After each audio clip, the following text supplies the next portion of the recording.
Oh, cool, The Wire. Wait, this isn't The Wire. So, I don't know if you've heard, but The Last of Us is this new game everyone's talking about. Sorry, I don't know why I'm being so stupid. I'm reviewing the show. This is going to be spoiler free, by the way, because otherwise this video would be like 10 hours long and I do not have time for that. But I will be discussing the very first scene and how it applies thematically to the rest of the episode, as well as showing one extended clip from the episode and outlining the rough direction of certain scenes pandemic-wise, so heads up for that. The Last of Us's 80-minute introductory episode begins with a televised interview from 1968, year of multiple assassinations and the invention of the modern zombie. We're told by one of the two experts being questioned that a global pandemic would pose a serious threat to humanity, and that something similar to influenza could be responsible for our downfall in a newly connected world. Yikes. But the other expert disagrees, stating that it won't be a virus or a bacterial infection that spells the end for humanity, but something fungal, outlining how the cordyceps genus of fungi contains numerous parasitic species that prey upon insects such as ants, enslaving them and controlling their minds whilst also keeping them alive, so that they are, in effect, a species enslaved to further the reproduction and the dominance of the cordyceps. He warns of how, if the changing environment made it possible for these fungi to expand beyond insects, such as through climate change necessitating fungi that could inhabit different temperatures and, in particular, different host organisms, it could well spell the end for humanity. That is, in essence, the entirety of that first scene. However, it's interesting for how it echoes throughout the rest of the episode, not only helping to frame the cordyceps infection by both figuratively and literally poisoning us as members of the disbelieving audience whilst this threat is described, but also through the thematic implications of the way that this possibility is framed. The infection is portrayed as a key campaign in a war between humanity and the darkest echelons of nature's disturbed and depraved military. The fungal infection of The Last of Us is a unique element of the franchise, despite the outcome being similar to many zombie outbreaks throughout fiction, and helps to implement the biopunk violent nature type conflict, like in Day of the Triffids, or perhaps more appropriately, Jeff Vandermeer's novel Finch, which details a humanity subjugated and dictated by a spore-based species that has invaded the urban spaces that we would expect to be controlled by humanity. In The Last of Us, the game that is, this was emphasised through the overgrown cities and skyscrapers covered in plant life, which highlighted the nature invading artificial spaces element of it all. Humanity is subjugated in that world, even if less intelligently than by the sapient species in Finch, and the interview at the beginning of the TV series introduces that idea to us from the very beginning. Furthermore, the opening credits are a really nice visualization of this war between fungus and humanity, as cities and highways and Ellie's and Joel are constructed in the same fungal infection that dictates and destroys those very aspects of humanity, much like the stated narrative of control without destruction that is brought up in the opening, and throughout the rest of the episode, this theme of conflict between nature and humanity lingers just beneath the surface. As such, I felt that this was a promising start regarding the exploration of those themes, both in the visual storytelling and more prominent events of the episode, and in the series to come. Also, considering these warlike ideas and the specifics of the fungal infection that turns people into zombies in The Last of Us games, I felt that this was one of the more justified uses of one of the classic real-world zombies examples, this one being the cordyceps infection that affects ants, and the other key ones being this thing, which causes mice to change their behaviour so that they are more likely to be eaten by cats, and chronic wasting disease, which results in deer, elk, and moose victims strumbling, drooling, losing weight and attacking other animals, as well as being less afraid of humans and other creatures. One of these three is often thrown into the mix to science away any questions of how the zombie apocalypse came to be. But in The Last of Us, in which the pandemic is directly analogous to the first of those examples, this doesn't feel like vaguely related sci-fi nonsense, instead seeming more like a genuine possibility whose threat is therefore amplified by this explanation. And whilst climate change is mentioned as a possible factor in the fungus's assault on humanity, which some people will find off-putting for whatever reason, I doubt that anyone could genuinely find it in themselves to see this as preachy or whatever, given how understated it is. and how it serves as a simple logical explanation for the circumstances of the world that the show inhabits. The interview beginning does feel a little cliched, admittedly, but this was forgivable as it never felt too forced exposition-wise, simply exploring a possibility that happens to be relevant in hindsight. Kind of like when you're watching a documentary on a murderer and they show a clip from when that person was on The Price is Right, or whatever. Plus, I saw it as particularly helpful for those coming into the series without the prior knowledge of somebody who's played the games, and it was a nice, unforeseen change of pace and intensity from the expectations founded by the games and trailers. So generally, I really like this method of opening up the series and its execution in this episode. Joel's intro, which follows shortly afterwards, is something that I had very mixed opinions on at first, but which definitely grew on me as it went on.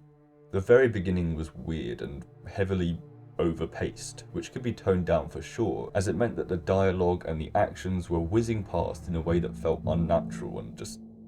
generally wrong. However, I think that helps to set up the fleeting nature of those kinds of moments and the joy that they once brought our protagonist. Whether intentional or not, this is an element that could push people away in these vital opening stages, but also serves as something of a strength in helping to emphasize the impact of the world-changing events around the corner. It's a pacing that punches through the slow, thoughtful opening and continues as we're rushed through the life of our hero and his daughter. The decision to explore more of his pre-apocalypse life than we get to see in the game is interesting, especially as it's done at such an early stage rather than through flashbacks or whatever.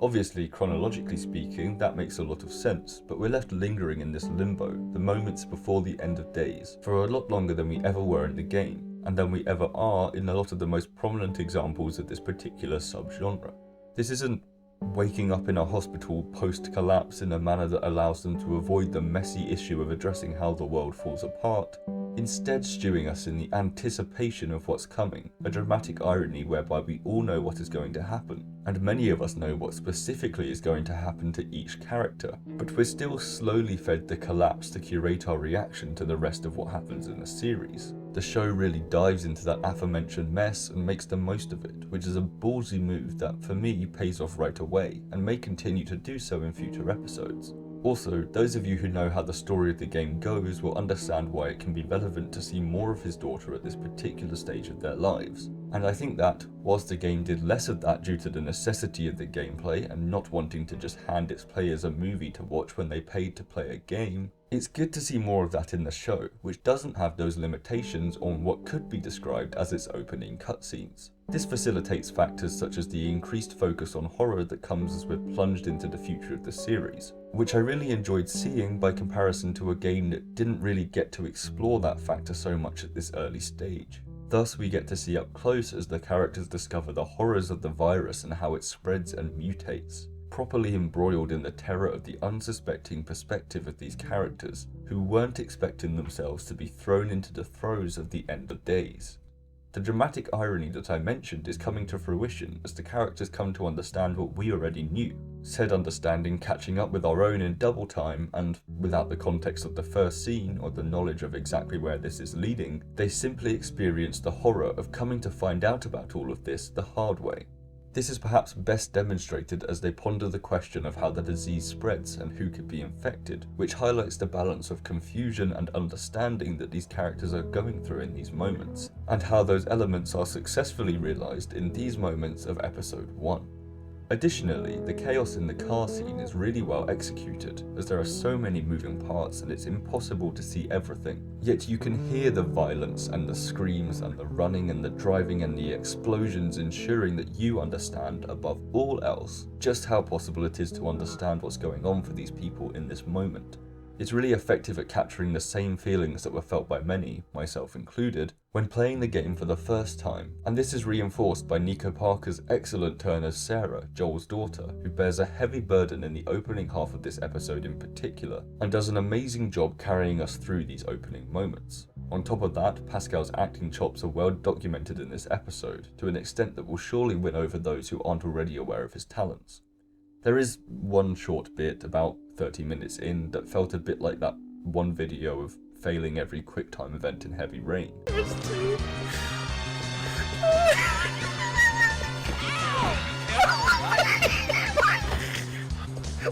tackling! But it's only a short moment that fails to sustain the atmosphere of this 10 or more minute sequence. And Pascal's pure survival terror in those seconds and the following deer in the headlights scene really emphasise Joel's character at this time and how those scenes frame his character as it is and will be following those events. As such, that one bit wasn't an issue for me at all, and as a big fan of the game, the build up to the inevitable is very, very strong in the first 30 odd minutes, and promises a lot for the remainder of the show. As a small aside, I found it interesting that they made the rest of the story take place in 2023 rather than 2033 as it is in the game, because this invites us to compare our own reality to theirs, emphasising the devastation of the cordyceps fungus and inherently drawing parallels between their world and the one that we occupy. Contextually, we can see everything that went wrong and how that happened. Any difference to our own reality is part of the impact of the fungus. And we get to ruminate on those changes as they take place before us, rather than in some listicle on BuzzFeed in a decade. It just feels like a nice way of bringing it around, that's all, and I wanted to give that a mention. Anyway, the early scenes set in 2023 are appropriately bleak, if you ask me. If they went too dark and depressing, they could be seen as ridiculously lackluster and overly serious regarding the lack of levity or any moment of hope. But the fact that this bleak existence is so mundane and normal in this world means that we are instantly hit by the contrast between the past and now, in a manner that doesn't seem like it's trying too hard to highlight that. This isn't some new low or rock bottom, but is simply the modus operandi for those surviving in this world, and as such, any light is drowned out. This is the norm, an endless cycle of darkness that you can't bounce back from or emerge on the other side of. This is life, and those still alive trudge through it day by day. They, like the ants mentioned at the beginning, are zombies, shuffling under the control of the fungus even if it hasn't infected them, simply existing rather than living, and even then only because they haven't been put out of their misery. The visual storytelling goes hand in hand with this, even if mainly just through the wear and tear that even those things designed and constructed for this world, such as the signs that warn of the infection and how to combat it, are demonstrating. The people in the background are weak, dirty, lifeless and slender. They are all grey and a lot slower than those people in the world before, their lives feeling turgid and inescapable by comparison to the speedy, joyous, colourful world of before. Although maybe they tried a little too hard with the Gore Lieberman shirt that one guy's wearing. I guess they were doing their best to avoid the Walking Dead factor. You know, where the characters drive new cars all the time despite the apocalypse having begun in 2010. Through shouting at us from the very beginning of The Last of Us that they had accurately dated environmental elements in this post-downfall world. And Joel's role in said world, and his drive and determination, as well as what he clings to of his past life, are all depicted well in the first scenes of his post-apocalyptic existence. He is a complex character who has a strong presence and a disturbing but very interesting relationship with Tess, and his goals and direction are clear. A huge part of the game is the strength of the character of its protagonists, and Joel's is set up really nicely in this opening episode. Ellie's is good and, above all else, defiant, which is a key trait of hers in the game, though hopefully we will see more of the complexities of her existence in the future, as at this point we haven't seen too much beyond her sarcastic nature, leaving her feeling a little one-dimensional until her last couple of scenes. That said, Bella Ramsey has injected a lot of nuance into her limited screen time, and so far seems set to live up to her character in the games, which is always going to be a really big ask. Probably even more so than Pascal's depiction of Joel, given the complexities that she contains and the fact that she's one of the very few strong female characters in the past 15 years who hasn't been written off as shrill or some kind of Mary Sue or whatever. It will definitely be difficult to keep those fans happy, particularly given the changing context of our times and the bizarre response that many had to the second game, but I haven't yet seen anything that would cause Ellie's character to fall from her pedestal as a figure beloved by all. And if she does, I don't know. Maybe that would be worth it. Either way, it seems at this point that they've both cast and written this role really well, and it probably helps that they didn't hire an actual kid for it, given how strong that performance needs to be. She is already standing out against a canvas of relentless seriousness, which is a promising sign, and her aggression in particular is good at this stage, as the conflict between her and Joel at the beginning is absolutely a necessary part of the development and emotional impact of the story. The clashing between the two of them is what made them such a strong force in the game, especially regarding the impact upon the player, and it seems that that's set to continue in the series. There was one scene with the Fireflies which definitely had more of the forced exposition that you never like to see, but hopefully that was just to get across the complex elements of the setup whilst including the covert plan that the Fireflies have, and there should be less of this in the future, seeing as viewers, and particularly those entirely new to the franchise, will be more settled into the world and its movements than they are right now. Because apart from that, I really enjoyed this episode. The characters that we know and love are seemingly faithfully represented and become irreversibly sunk into the story by the events at the end of the episode, which helps with the fact that, as a fan, I can't help but feel the same.